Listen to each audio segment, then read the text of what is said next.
They didn't scream. They didn't fight. They didn't even have the decency to look me in the eye when they did it. They just told me to sit on that log and wait.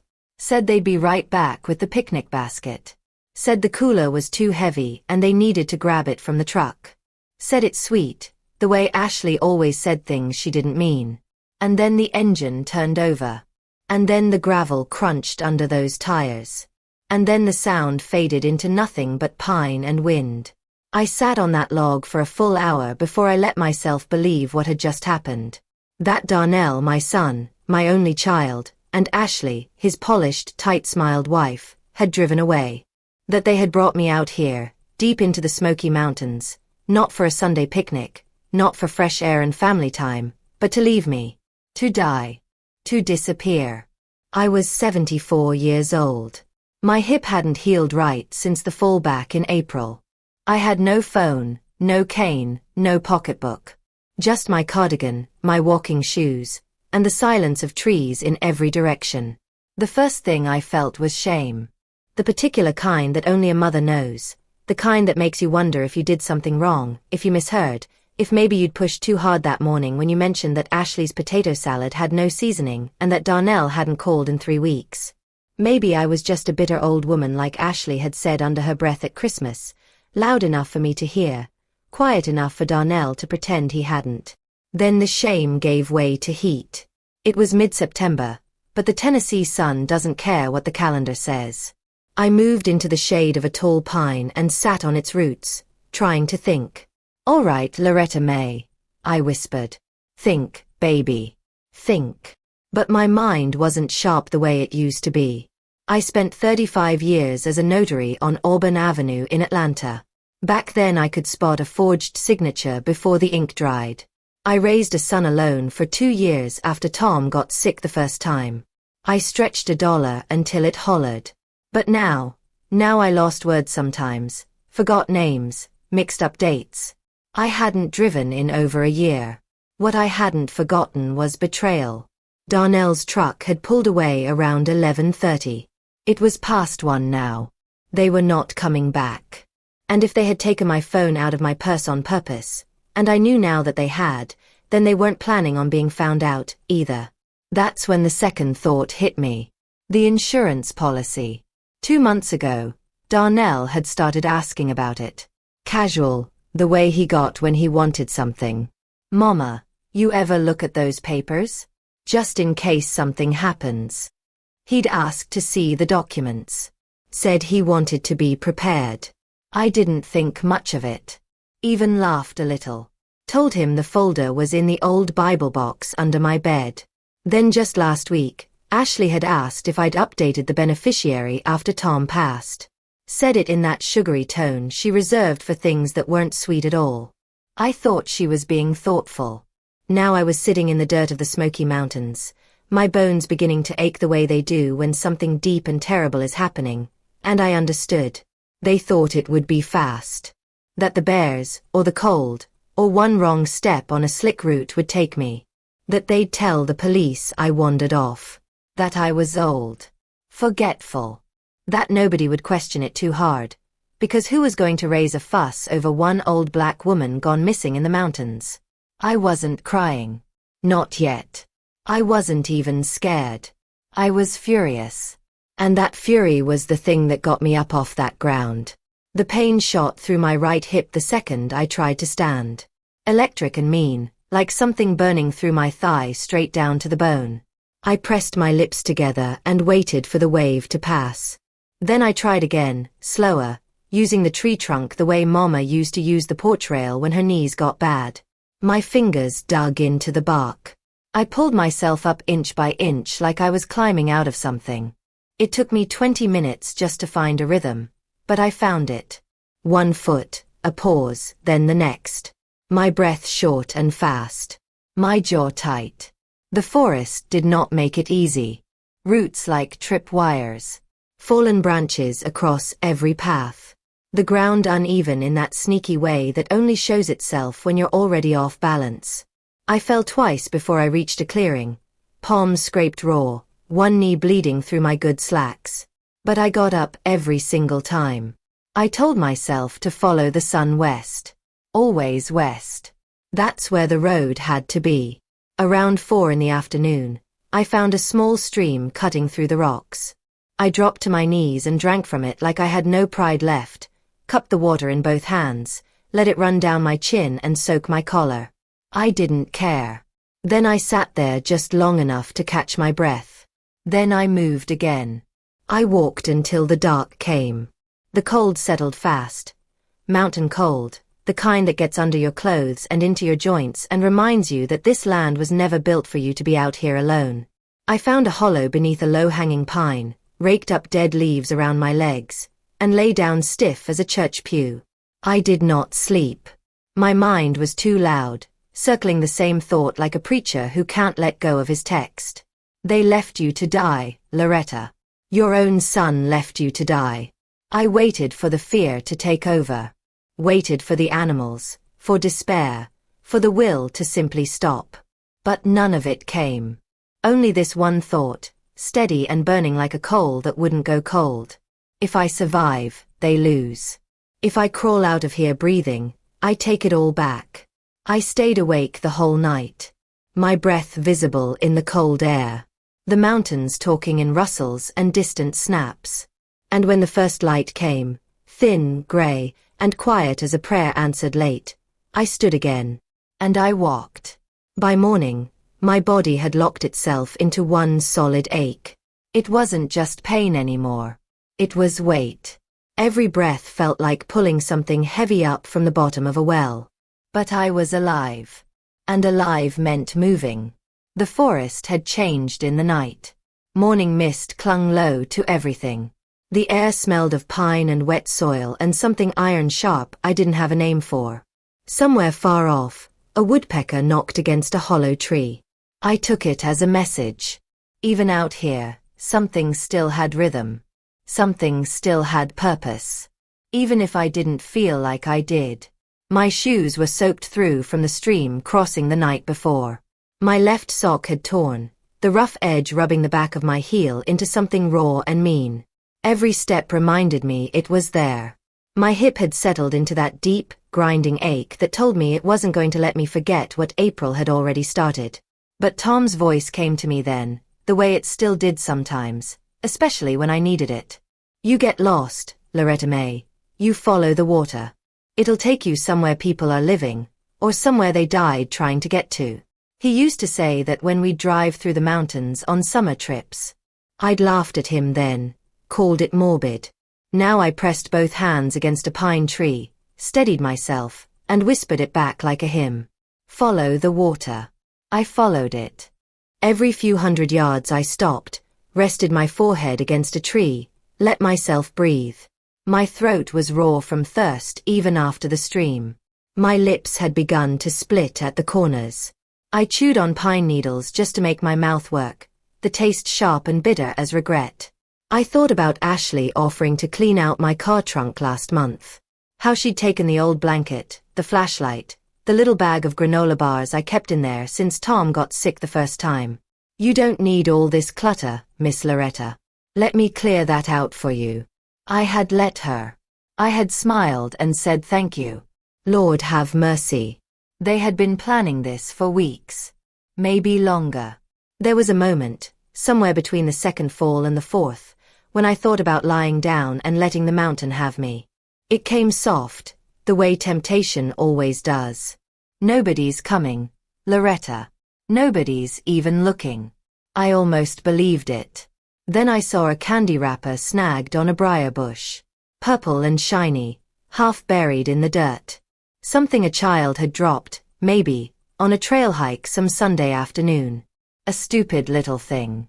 But human. I reached down and tucked it in my cardigan pocket like it was evidence that the world beyond these trees still existed. I kept moving. The sun climbed higher. Noon, maybe.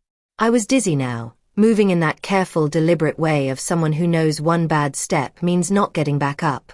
The sound of rushing water grew ahead of me, stronger than before, wider. I half-crawled down a muddy slope on my hands and one good knee and found it. A creek, shallow but moving fast, cutting clean through the rocks. I dropped down and drank until I couldn't drink anymore. Then I rolled onto my side in the moss, cheek pressed into the cold ground, and laughed. A dry, cracked sound that startled a bird out of a nearby branch. For just a few minutes, I let myself imagine it. A news crew. A helicopter. Elderly Georgia woman found alive after 3 days in Smoky Mountain wilderness. But even in my own daydream, nobody came for me. Darnell wasn't out there searching. Ashley wasn't on her knees somewhere crying real tears. They were probably already on the phone with the insurance company, rehearsing their grief like lines from a play they'd been practicing for months. I pushed myself back up, my fingers shaking. Not yet, I said out loud, to nobody, to the creek, to the mountains, to my son somewhere far away counting money that wasn't his yet. You don't get to win yet. That's when I remembered the road sign. Before we turned onto the forest trail that morning, we'd driven past a gas station with a faded sign. State Route 441.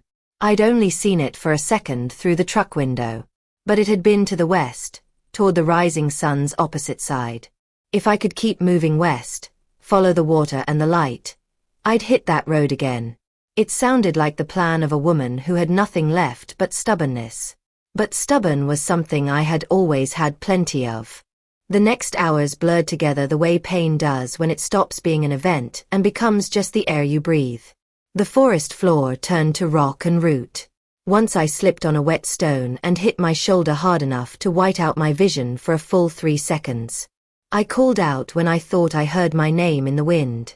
But it was only the trees, the way mountain trees talk when the breeze moves through them, cruel and soft at the same time, like a voice that almost sounds like someone who loves you. By evening, I stumbled into a small clearing and stopped cold. There was a structure there. A cabin, or what God and weather had left of one. The roof had caved in on one side. The door hung sideways off a single hinge. But it had 4 walls and it blocked the wind, and right then that was the same as salvation. I crawled inside on my hands and knees. The air smelled of rot and old smoke and something animal I didn't want to name. In the corner stood a metal cot, rusted to the color of Georgia clay but still solid. I sat on it and felt my legs shake so hard the frame rattled beneath me. On the floor, a tin can, a broken lighter, a torn magazine from 2004 with a smiling white woman on the cover selling something I couldn't read anymore. I couldn't get the lighter to catch. My hands wouldn't cooperate. But I found a blanket folded behind the cot, stiff as cardboard and smelling like a basement nobody had opened in years. I wrapped it around my shoulders anyway and pulled my knees to my chest. That night, I let myself cry. Not because I was afraid. I had moved past afraid somewhere around the second time I fell. I cried because I was angry. Furious in that deep, marrow-level way that doesn't make noise. The kind of anger that sits in your chest like a stone you've been carrying so long you forgot it wasn't supposed to be there. I was angry that I had spent a lifetime making myself easy to take from. Signing checks. Paying down Darnell's debts. Forgiving every small cruelty as stress, as pressure, as just the way he was. Telling myself that's what mothers do. We absorb. We stay quiet. We keep the peace. I had kept the peace so long I hadn't noticed when they stopped keeping me. Somewhere out in the dark, something howled. I froze, holding my breath until the sound faded into the ridge. Coyote, probably. Or the mountain expressing an opinion. I whispered into the silence. You should have made sure I was dead, Darnell. Then I laid my head on the cold metal frame and closed my eyes. The last thing I saw before sleep took me was the shape of branches through the hole in the roof, dark against a sky the color of a bruise. And I made myself a promise, the way my mama used to make promises. Quiet, certain, non-negotiable. Tomorrow I find the road. Tomorrow I crawl if I have to. Tomorrow I start taking everything back. When I woke, it was to the sound of my own teeth chattering. The blanket had gone damp from dew. Gray morning light leaked through the cracked boards in thin fingers. My body felt older by 10 years. My tongue was swollen. My right leg had turned the color of old clay from the knee down, swollen and stiff and deeply unhappy with me. For a moment I thought I had died during the night. Then I tried to move, and the pain reminded me otherwise. I sat up slow, counted breaths the way the doctor once showed me. 1, 2, 3. The world held still. That was progress. I searched the shelter again. Nothing new. Only the tin can, half full of rainwater collected through the hole in the roof. I drank every drop. My reflection rippled back at me. A woman with dirt streaked across her forehead and hollow eyes that were somehow still lit from behind. Still in there. Still present. Tom's voice came then, clear as a Sunday morning. You always were too stubborn to die easy, Loretta May. He used to say it when I'd work through a fever or climb on the porch roof myself because Darnell was useless with a ladder and too proud to admit it. I smiled at the tin can. Even gone, Tom knew me better than anyone living. I broke one of the cot legs free and used it as a walking stick. Left the cabin without looking back. The morning air hit me sharp and clean, almost metallic. Steam rose from the ground where the early sun touched the wet soil. I followed the light. West. Always west. By mid-morning I found them, wild blackberry bushes, tangled and thorny, half the berries dried to nothing, but some still fat and dark and alive. I ate with shaking hands, thorns tearing my fingertips, not caring one bit. The sweetness nearly undid me. Tears came, but not the crying kind. The living kind. The kind that means your body still knows the difference between suffering and joy and hasn't given up sorting between them. Not today, I whispered to the mountainside. You hear me, Ashley? Not today. The path dropped down into a narrow ravine. Rocks, mud, exposed roots, the kind of terrain that looked like the land itself was trying to discourage you. I almost turned back. But the slope ran the direction I needed. So I started down, the cot leg steady in my right hand, my left hand grabbing at anything solid. Halfway down, the earth shifted. I went hard, rolling sideways, the stick flying, dirt filling my mouth, my shoulder hitting something that sent white light through my whole left side. When I stopped moving, I lay still for a moment just cataloging the damage. The sky spun slowly above me. A thin line of blood traced down the side of my neck from somewhere I couldn't see. My right wrist felt wrong. Not broken, I didn't think, but wrong in that deep, mean way that means sprained and swollen by evening. It took me 5 full minutes to get back to my knees. But then I heard it. Faint. Low. Steady. Engines. I held my breath and listened past the birds, past the creek sound, past the wind in the canopy. There it was again. Not close. But real. The hum of vehicles on a road somewhere through these trees. I started crawling toward it. I am not going to dress it up and call it brave. It was not brave. It was slow and ugly and desperate, my knees dragging through wet leaves and cold mud, my wrist screaming every time I put weight on it. But it was movement. And movement was the only currency I had left. After what felt like an hour, I saw it. A flash of gray between the tree trunks. Guardrail metal. Asphalt. I dragged myself to the shoulder of the road and sat there in the gravel, laughing that same dry, broken laugh that had been scaring birds off branches for 2 days. I made it. But the road was empty. No cars. No people. Just the hum of insects and the smell of old exhaust hanging in the still air. My laugh turned into something else. Not quite crying, not quite not. I pressed my palm flat against the asphalt. It was warm. Rough. Real.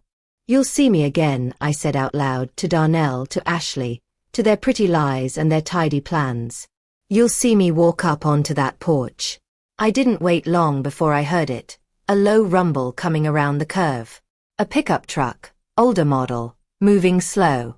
I raised both arms as high as my shoulder would allow. The driver hit the brakes. Dust rising around the tires. A man climbed out, mid-40s, worn jacket, the expression people reserve for things they can't immediately explain. Lord Almighty, he said. Ma'am, you all right? The words tangled somewhere between my chest and my mouth. What came out was a hoarse whisper. Please. I need to get to town. He looked at me for just a moment. The dirt, the torn slacks, the makeshift walking stick still clutched in my good hand, and nodded. "Get in. I'll take you." He helped me into the passenger seat. The cab smelled like motor oil and coffee and something fried from this morning. He handed me a plastic water bottle without being asked. I emptied it in one long pull. "What happened to you?" he asked as we pulled onto the road. "You lost." I looked out the window at the trees sliding past, the mountains already pretending they hadn't just tried to swallow me whole. "Something like that," I said. "You got family around here?" I almost laughed at the question. "Not anymore." He didn't push. Drove in silence the way decent people do when they sense a story too large for a truck cab. When the trees thinned and the first rooftops appeared, something tightened in my chest. Not relief exactly. Not fear. Something in between. The feeling of a woman who isn't done suffering but is finally done being lost. "Drop me near Auburn Avenue," I told him. "I can walk from there." "You sure about that?" "I've been walking a long time." He left me at the old gas station, the one I'd seen from the truck window the morning Darnell drove me into the mountains. I stood on the sidewalk and watched his taillights disappear. The town around me looked exactly as it always had. Cars passing. Someone walking a dog. The gas station banner fluttering in the breeze. Now serving breakfast biscuits. My town had not paused for my suffering. Life had moved right along without me, neat and indifferent as it always does. I didn't go home. Not yet. Instead, I walked slow and lopsided down Auburn Avenue toward the only place I could disappear without explaining myself, the Peachtree Inn. It had been there since 1971. Same hand-painted sign.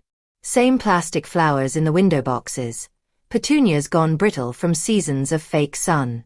The man behind the desk didn't recognize me, glanced at my dirt-streaked clothes and didn't ask a single question.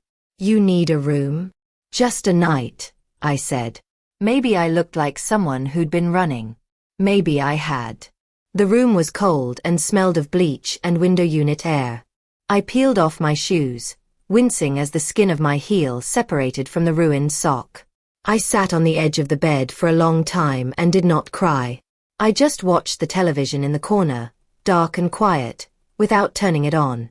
Then I opened the nightstand drawer and found a thin notepad and a short pencil. I started writing. Not a letter. Not a prayer. A list. $38,000 to Darnell's failed landscaping business. The house on Magnolia Street, still in my name, but they paid the bills. My car. Stopped driving, but it's mine. Ashley's dental work. The back porch repairs. The grandchildren's school supplies. Children who never came to visit. Power of attorney. Signed 3 years ago under pressure, over sweet tea and reassurances. Life insurance policy. Updated 6 months ago. Darnell listed as sole beneficiary. Each line felt like pulling something from deep in my chest. Not because of the money. Because of how easily I had said yes. Because I had told myself every time that it was love. That this was what mothers did. We give. We stay quiet. We hold the family together with our own soft hands, even when those hands are the only thing holding us up. Every yes I'd ever given them now looked like a nail. And they had used every one of those nails to build my coffin. I folded the paper and tucked it under the pillow. Laid back and stared at the water stain on the ceiling. Didn't sleep. Just waited. At 7 in the evening, I left the room. I walked to the edge of Magnolia Street, just far enough to see the lights. My house was lit up. Porch light, living room, kitchen. I recognized the pattern. It was the company's coming setting. Tom and I had a name for it. Then I saw the reason. Silver balloons tied to the mailbox, catching the porch light like small, floating apologies. They were throwing a memorial. I stood in the shadow of the oak tree across the street and watched. Neighbors arrived carrying covered dishes. Colleagues from Darnell's job. 2 women from what looked like Ashley's church circle. They hugged on the porch steps, shook their heads slowly, the universal language of shared grief. Then I saw her. Ashley. Dark dress. Hair pinned up. Eyes red-rimmed but mascara perfect. Standing at the top of my steps with one hand pressed to her heart, nodding as people offered condolences like she was collecting them. She was good. I will say that much. She could perform sorrow the way some women perform joy, completely, convincingly, without a single crack in the surface. I felt nothing. No rage. No heartbreak. Just a cold, clean clarity, the kind that comes when you've been stripped of everything soft and what's left is only the truth.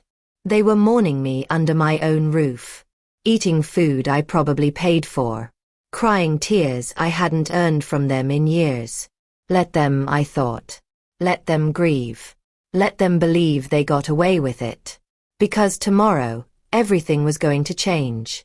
I walked back to the Peachtree Inn, each step a little steadier than the last.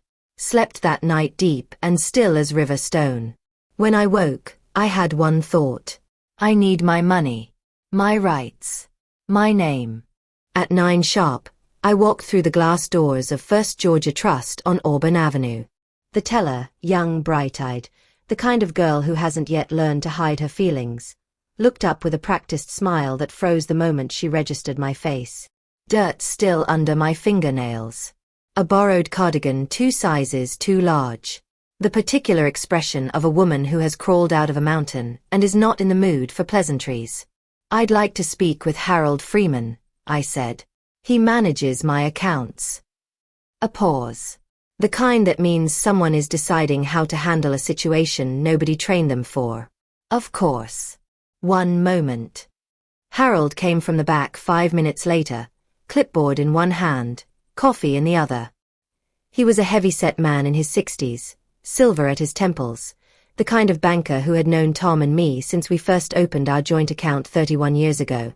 He nearly dropped both the clipboard and the coffee when he saw me standing at the counter. Mrs. Howell.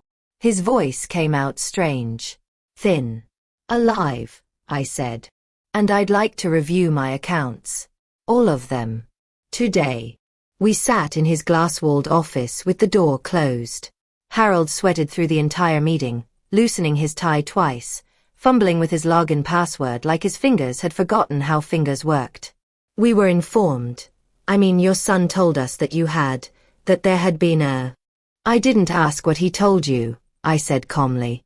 I asked to see my accounts. He swallowed. Yes, ma'am. Right away. It took the better part of an hour. Every transaction. Every withdrawal. Every automatic transfer I had not approved. Turns out Darnell had been busy for months, reallocating funds, shifting balances, quietly consolidating assets into accounts where my name appeared only as a formality. He had told Harold 2 weeks ago that he was preparing, getting everything organized in anticipation of the estate process. Preparing. The word sat in my stomach like something spoiled. By noon, I had frozen every joint account. By 12:30, I had revoked the power of attorney. By 1 o'clock, I had called a lawyer.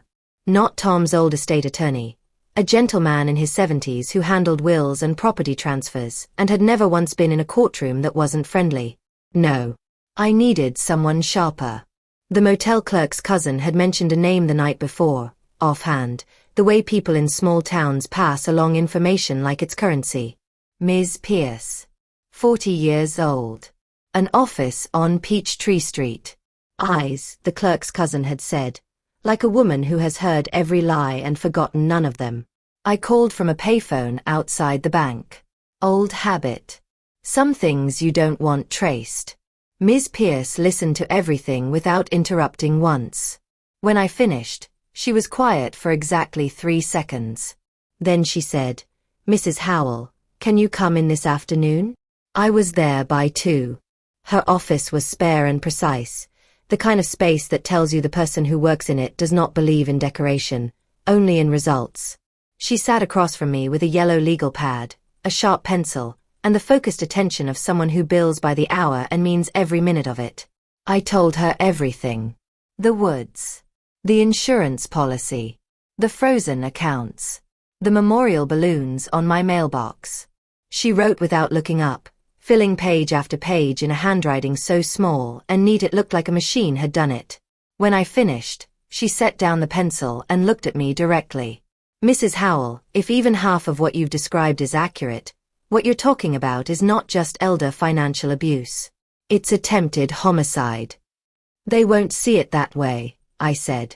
She adjusted her glasses. No. But the courts will. Especially once they learn who filed the insurance claim, and when. She paused. What do you want first?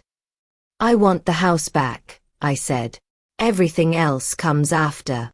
Ms. Pierce smiled, not warm exactly, but satisfied, the way a surgeon looks when the diagnosis finally makes sense. Then we start with the house. 2 days passed. I stayed at the Peachtree Inn, washed the mountain out of my hair, trimmed my nails with the scissors from the bathroom kit, bought a pale blue blouse from the thrift shop next door. When I looked at myself in the bathroom mirror, I barely recognized the woman looking back. Not because I looked worse than I remembered. Because I looked different in a way I didn't have a word for yet. There was a stillness in my eyes that hadn't been there before. Not peace. Not forgiveness. The particular stillness that comes after you stop waiting for someone to save you. That afternoon, Ms. Pierce drove us both to Magnolia Street. She insisted I wait in the car while she handled the first contact. I watched through the rain-spotted windshield as she walked up my front path, knocked on my door. Lynn. Ashley. Opened it. I watched her face move through confusion, then guarded recognition, then something that looked like the beginning of fear. Darnell appeared behind her. They spoke. Short. Tense. Ms. Pierce handed over an envelope, legal notice, emergency reversal of property transfer, and turned and walked back to the car with the composure of a woman who has delivered bad news to worse people. She slid into the passenger seat. They have 72 hours to vacate. I stared at the wet reflection of my porch in the windshield. Good. You'll need to appear at the identity verification hearing, she added, to confirm you're you. I smiled faintly at the windshield. I'll be there. The courthouse smelled of lemon polish and old arguments. I sat on the wooden bench outside courtroom 3B with a folder on my lap and my hands resting still on top of it. Around me, people whispered over divorce proceedings, small claims, probate disputes. I was there because I had come back from the dead and had the paperwork to prove it. Mrs. Howell. The bailiff's voice was quiet, respectful. I stood. My knees were stiff but steady. Yes. They're ready for you. Inside, the courtroom was nearly empty. A judge, a clerk, Ms. Pierce at my side, and at the other table, Darnell and Ashley. Darnell's head snapped up the moment I walked through the door. I watched the color leave his face so completely it was like watching a light get switched off. His mouth opened. Then closed. Then opened again with nothing coming out. Ashley didn't turn immediately. She sat with her hands folded in her lap, eyes forward, shoulders perfectly composed. But I saw the moment she felt me. Her shoulders rose just slightly, the way a person's do when something cold moves past them in a warm room. Then she turned. Looked at me. Looked through me like she was deciding whether I was real. The judge glanced down at her documents. This hearing concerns the verification of identity for Mrs. Loretta May Howell, in relation to property and insurance claims initiated by third parties. Is the petitioner present? I am, I said. Darnell stood abruptly. Your Honor, this is she's. He stopped. Couldn't finish the sentence. Alive, I said. I'm alive, Darnell. Ashley finally looked at me full on then. I had expected anger. What I saw instead was something colder and more honest. Fear. The specific fear of someone watching a plan come apart at every seam simultaneously. Ms. Pierce laid the documents before the clerk one at a time. My birth certificate. Social security card. Driver's license. Expired, but mine.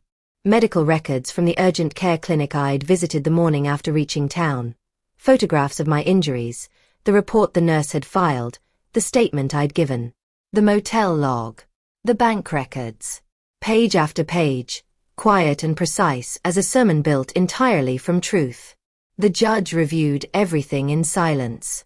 Darnell sat like a man who had turned to stone. Once, only once, he glanced at Ashley. That glance said everything it needed to say. This wasn't supposed to happen. After a long pause, the judge looked up. The court recognizes Mrs. Loretta May Howell as legally alive and in full legal capacity to manage her estate, effective immediately. All property and financial rights revert to her name. Ms. Pierce, you may begin proceedings to restore ownership of the Magnolia Street property. The gavel came down once. Clean. Final. No drama. No outburst. Just the sound of a gavel and the end of their game. As we stood to leave, Darnell stepped toward me. His voice dropped to barely above a whisper. "Mama, what are you doing?" I looked him in the eye for the first time since the mountains. "I'm coming home." Ashley grabbed his arm and pulled him back. "Don't," she said, low and sharp. But I wasn't finished. I turned to the judge. "Your Honor, may I request a sheriff's escort when I return to the property?" The judge nodded. "Granted." That afternoon I watched from a distance as a sheriff's deputy knocked on my front door. Darnell opened it. Said something. The deputy handed him the notice. Ashley stood in the hallway behind him, arms folded, silent, still. They had 48 hours. I didn't go back to the Peachtree Inn. I checked into a small bed and breakfast near the library, walked the block myself, sat on a bench outside the old bakery Tom used to love and watched the evening settle over Auburn Avenue. That night I wrote a letter. Not a list. Not a legal document. A letter to Kezia. If they have told you I am gone, I want you to know the truth. I didn't leave. They left me. But I came back. Not for revenge. I want you to understand that. I came back because I remembered who I am.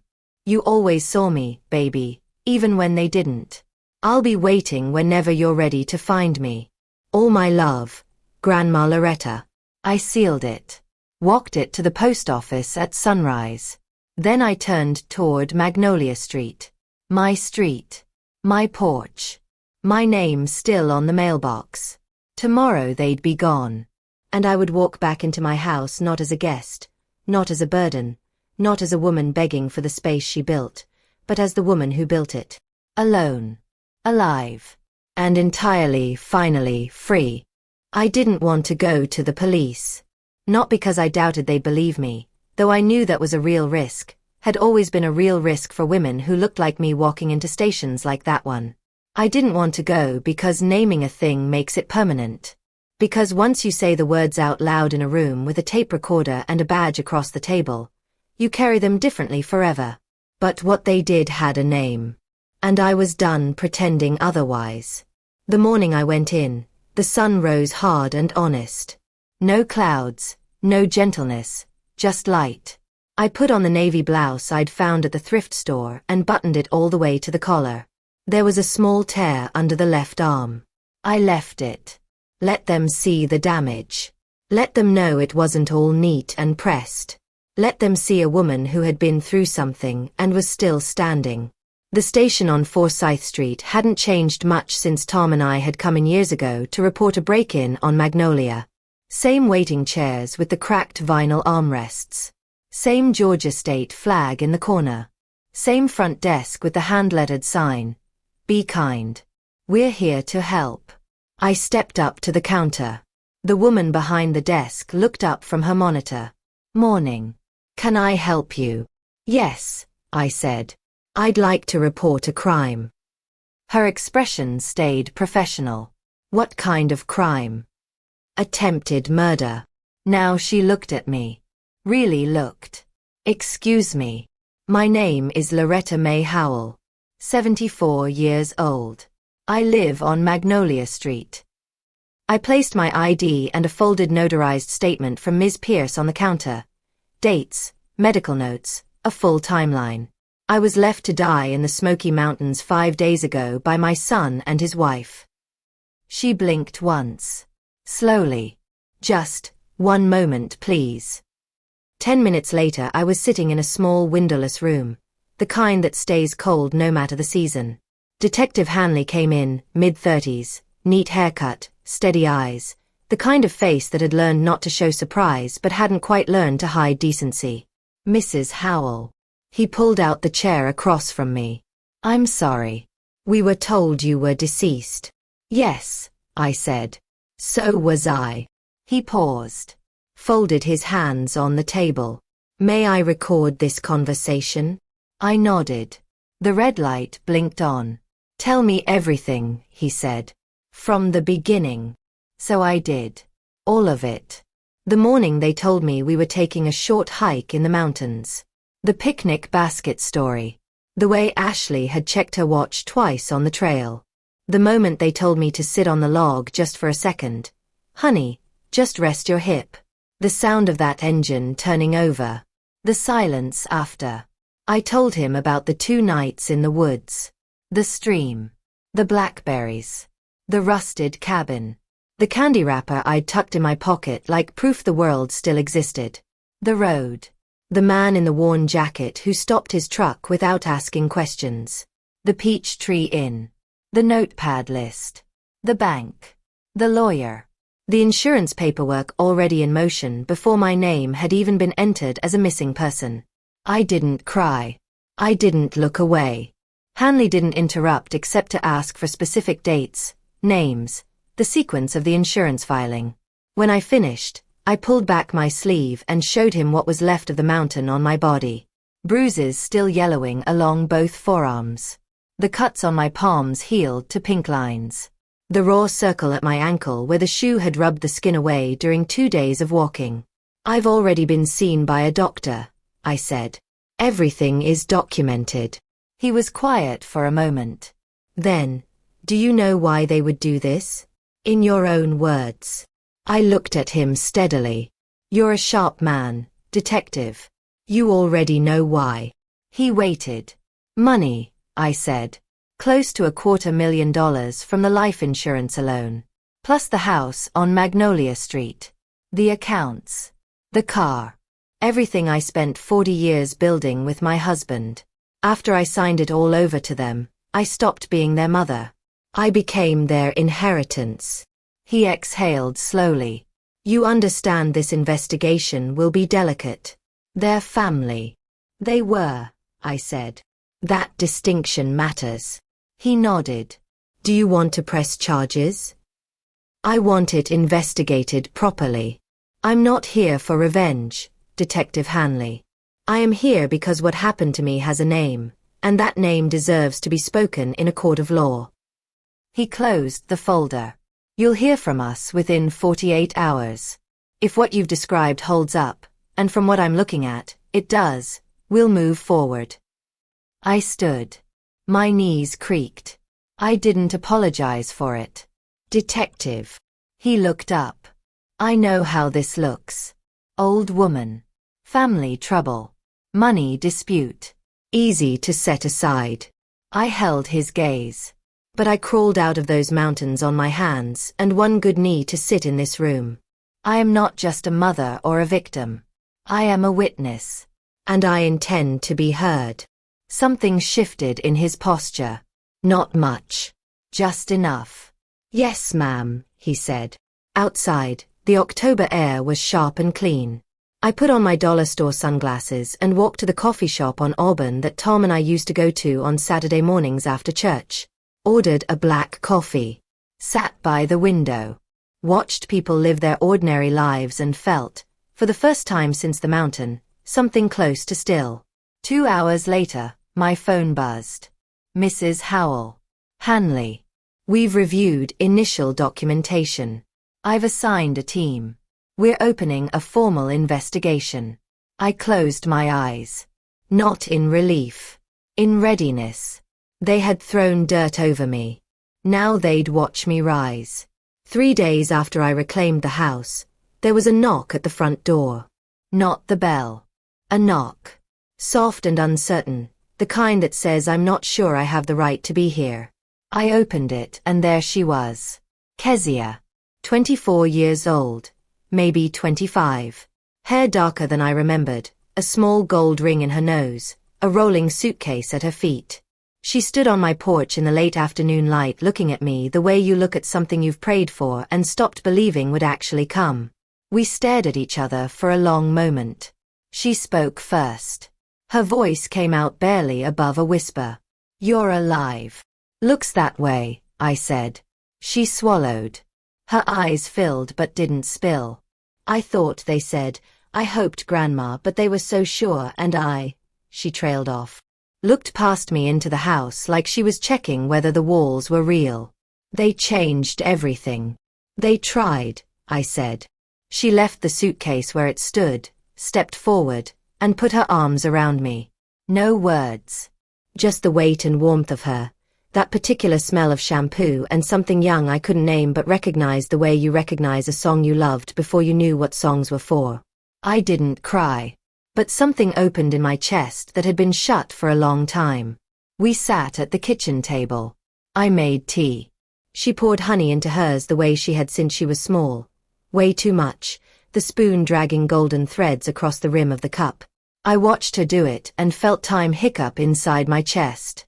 "Tell me what really happened," she said. So I told her. Not all at once. Piece by piece. The way you tell the truth when you've been holding it alone for too long and finally have someone steady enough to hold the other end. I told her about the log, the engine, the silence. The 2 nights under the trees. The stream.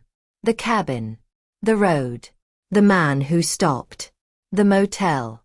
The list. The bank. The courtroom. The look on Darnell's face when I walked through that door. Kezia didn't interrupt once. When I got to the part about the house, about the balloons on the mailbox and Ashley performing grief on my porch steps, she leaned forward with both hands wrapped around her mug like she needed something solid to hold on to. When I finished, she sat back. Her face was quiet and unreadable for a moment. Then, "I always knew something wasn't right with them," she said. "Even when I was little. My daddy, he didn't see people. Not really. Not the way you did." She looked up. "You were the only one who ever actually looked at me." I didn't know what to say to that. So I didn't say anything. "I'm not surprised they tried," she said softly. "But I'm still angry. Not at you. At them. For thinking they could just erase you." "They almost did," I admitted. "But you came back." "I didn't do it to punish them," I said. "I did it because I remembered who I was." She reached into her bag and pulled out a worn notebook. "I started writing about you after they said you were gone. I didn't believe them, but I needed somewhere to put it." She opened to the first page and read aloud, her voice steady. She was the only woman I ever knew who made silence feel safe. She made her own jam and never wore perfume. She smelled like laundry and old books and something else I never had a name for, but still miss when I wake up alone. I let the tears come then. Not because I was sad. Because I had spent so many years being unseen, so many years shrinking myself to fit the space they allowed me, and this girl, this woman, had been keeping me in a notebook all along. Maybe that was enough. Maybe that was everything. We spent the rest of the afternoon fixing the porch light, rearranging the living room back to its right order, pulling my quilts out of the attic where Ashley had stuffed them in a plastic bin labeled "Donate" in black marker. We hung one over the back of the couch. "I want to stay a few days," Kezia said. "You can stay as long as you need," I told her. That night we watched a movie on my laptop and ate popcorn from the old bowl Tom used to keep on the coffee table. She fell asleep halfway through, curled under the quilt with one hand tucked under her cheek like a child. I sat beside her and watched her breathe. Not everything broken can be fixed. But some things come back. Not because you chase them. Because you survive long enough for them to find you. The preliminary hearing was held on a Thursday morning. Courtroom 3B again. Same lemon polish smell. Same creaking wood. Same quiet authority of a room where lies are required to sit still long enough to be examined. I sat at the witness table. Ms. Pierce behind me. Across the room, Darnell and Ashley. He wore a jacket I had given him for his birthday 2 years ago. She wore beige and an expression she had practiced. Their lawyer was young and smooth-voiced, the kind who had learned to make reasonable sound like truth. The judge looked over the case file. This hearing concerns the legitimacy of an insurance claim filed in the name of Loretta Mae Howell, presumed deceased and subsequently found alive. The court will hear testimony to determine whether sufficient grounds exist for referral to the district attorney. He looked at me. Mrs. Howell, you may begin. I didn't shake. I didn't rehearse. I told the truth. I went into the Smoky Mountains with my son and his wife on October 18th. They told me it was a short walk. It was not. They brought water and food for themselves. They asked me to sit down and rest. Then they walked back to the truck. I never saw them turn around. I paused just long enough for the room to feel the weight of it. They left me on purpose. I had no phone. No identification. No food. I waited 12 hours. I crawled for 2 days. I found a cabin, then a road. A stranger drove me to town. When I reached the bank, the insurance claim had already been filed. They were planning my funeral before I had even found water. Darnell stared at the table. Ashley crossed her legs, then uncrossed them. Their lawyer rose. Mrs. Howell, is it possible your memory has been affected by the trauma of the experience? That you may have misunderstood your son's intentions? I looked at him directly. My memory is affected, yes. By the smell of pine needles and mountain rot. By sleeping on dirt with a bruised spine. By the sound of a truck engine fading into nothing while I sat on a log and waited for someone who was never coming back. I leaned forward slightly. I did not misunderstand. They left me. And then they lied. Ms. Pierce rose. Can you confirm the insurance policy was updated 6 months prior to this incident? Yes. And who suggested the update? Ashley. She said the old policy was outdated. She smiled when she said it. The rest was paper and evidence, bank records, medical photographs, the motel log, a statement from the truck driver who had picked me up on Route 441, the nurse's report, the timeline of the insurance filing against the timeline of the missing persons report. By the time we finished, even the court clerk had stopped making eye contact with the defense table. The judge looked at Darnell. You're entitled to respond. Briefly. Darnell stood. His voice shook. She was confused. She's older. She forgets things sometimes. We thought she had wandered. We didn't know right away that she was. The judge's eyebrow rose precisely 1 centimeter. You filed a life insurance claim before filing a missing persons report. That was he stopped. A mistake. Ashley said nothing at all. Her lawyer tried. It didn't matter. The damage wasn't in the documents. It was in the room. In the way silence, when it has nowhere left to hide, starts leaning toward truth all on its own. The judge closed the folder. This court finds sufficient cause for referral to the district attorney for criminal investigation under grounds of fraud, elder financial abuse, and attempted homicide. The gavel came down once. I stood slowly. My hands trembled, not from fear, from release. Like something that had been held at pressure for a very long time had finally been allowed to breathe. I didn't look back at them. Not when I stepped down. Not when I reached the door. Outside, the air was cool and pale blue and endless. Ms. Pierce joined me on the steps. You did what you came to do. I nodded. What will you do now? She asked. I looked up at the sky. Live, I said. Fully this time. They came on a Thursday afternoon. The kind of quiet hour when the mail has already come and most people are still at work. I had just finished sweeping my front porch, something I did almost every day now, because the rhythm helped. I felt them before I heard them. Turned around and there they were. Darnell on the front path. Ashley just behind him, sunglasses on, arms folded tight, like she was trying to make herself smaller than she was. He didn't speak right away. Just looked at me like a man trying to remember the words to something he used to know by heart. "Mama," he said finally. "Can we talk?" I didn't move. "About what?" "About everything.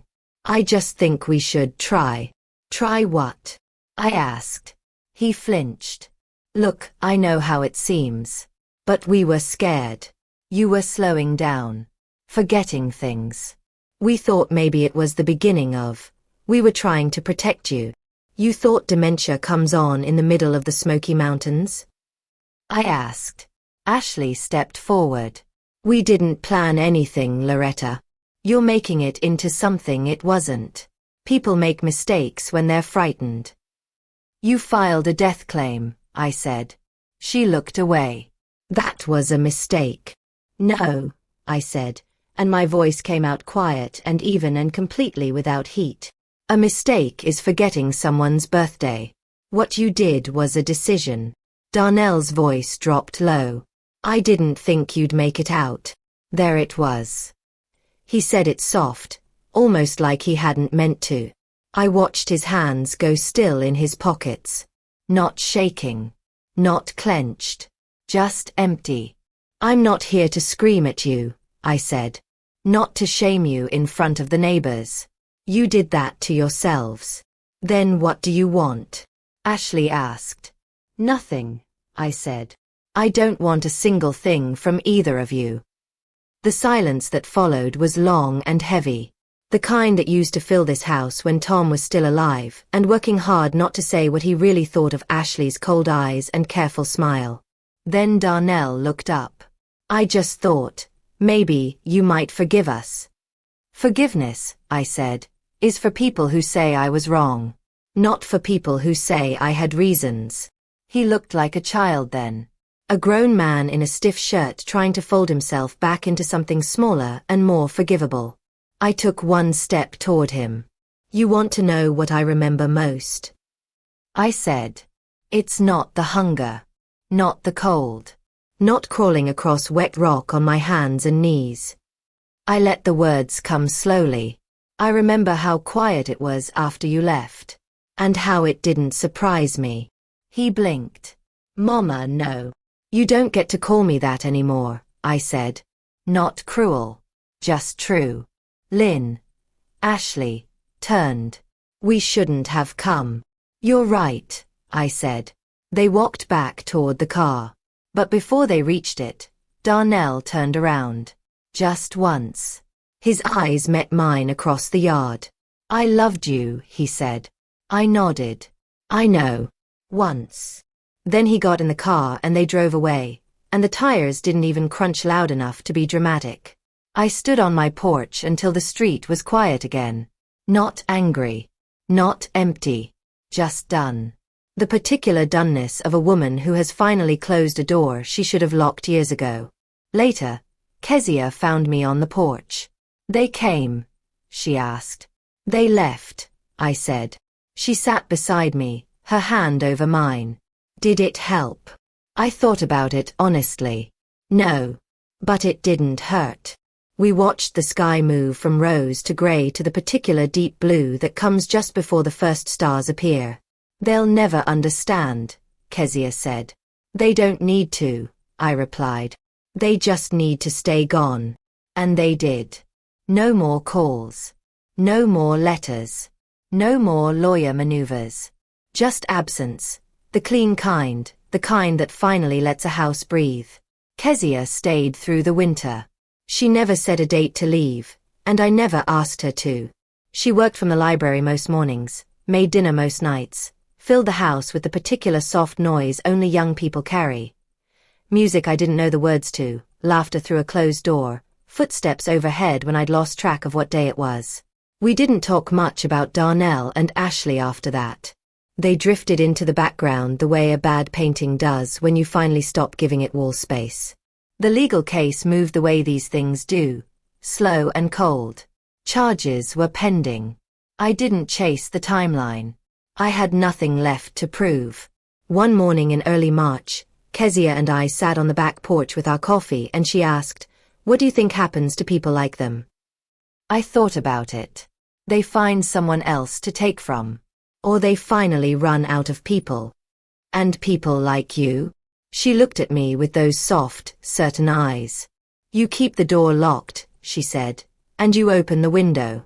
That spring, the magnolia tree in the backyard bloomed for the first time in years. I don't put stock in signs. But I sat beneath it one morning and breathed in that heavy, sweet Georgia scent like something I thought I'd lost for good. Kezia planted tomatoes along the back fence. We painted the kitchen together, not beige, never beige again, but yellow with white trim, the color of Sunday morning coming through clean curtains. She found my old recipe cards in a box in the pantry and made copies, said she wanted her own set. I taught her how to make Tom's mother's sweet potato pie from memory. The house started sounding like mine again. One evening I stood in the bedroom I had once been quietly locked out of and ran my hand across the dresser. I opened the top drawer and placed 3 things inside. The letter I had written to Kezia from the Peachtree Inn, the court document restoring my ownership of this house, and a photograph of Tom and me on this same porch the summer before he got sick. His hand on my back. My eyes closed against his shoulder. 2 people who built something together and meant it. Not for memory. For truth. Because if this house is ever emptied again, I want someone to open that drawer and know I was here. And I did not go quietly. On the first Sunday in May, I walked to church for the first time in 2 years.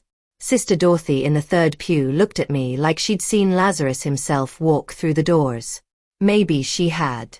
The sermon that morning was about exactly that. I did not miss the irony. Afterwards they served weak coffee and those little butter cookies nobody ever admits to liking. I took 2. Not because I missed them. Because I could. That evening, Kezia and I sat on the porch until the stars came out. What now? She asked. Now we live. No plans. None that require anyone's permission. She leaned her head against my shoulder. We sat in the particular silence that only exists between people who have survived something together and don't need to talk about it anymore. And when I finally spoke, it wasn't only for her. It was for you. To whoever is reading this, they might forget you. They might try to bury you while you're still breathing. They might smile while they do it, and cry beautifully when it's done, and fold their hands and accept condolences under your own roof. But you are not finished unless you say so. You get to come back. You get to decide what silence means and what noise costs and what you're willing to carry and what you're finally, after all this time, allowed to set down. You get to keep your name. Even if you have to crawl for it. Especially if you have to crawl for it. So take it back. Take all of it. And when they ask how you survived, you don't owe them an answer. Just live. If this story moved you, share it. Someone out there is still crawling. Let them know the road is real.